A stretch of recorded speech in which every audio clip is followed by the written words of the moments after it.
Simple diffusion is when particles move from a place of high concentration to low concentration to create equilibrium without using energy.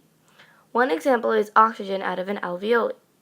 Substances transported in this way are oxygen going in the cell and carbon dioxide going out of the cell.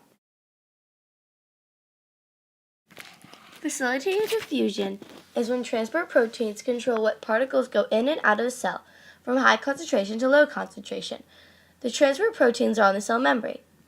One example is when red blood cells move glucose by using facilitated diffusion.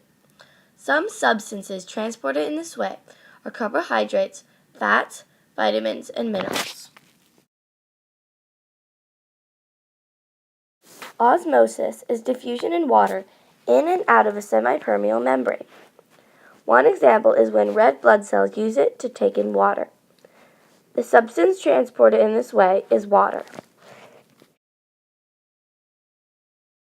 Sodium and potassium pumps are pumps that allow potassium in a cell and sodium out of a cell. One example is when neurons use sodium and potassium pumps to get rid of sodium. Substances transported in this way are sodium and potassium.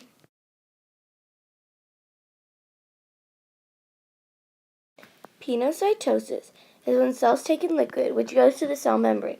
The cell makes a vesicle that brings the liquids into the cell. One example is when epithelial cells and capillaries use pinocytosis to engulf the liquids they need. The list of substances transported in this way is unspecified.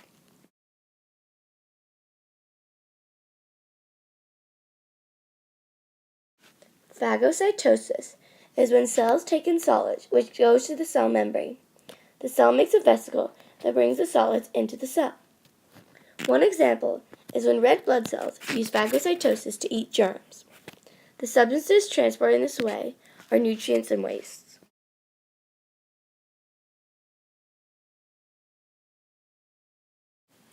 Exocytosis is when the substances inside of a cell vesicle are pushed to the outside of the cell through fusion of the vesicle membrane with the cell membrane by using energy.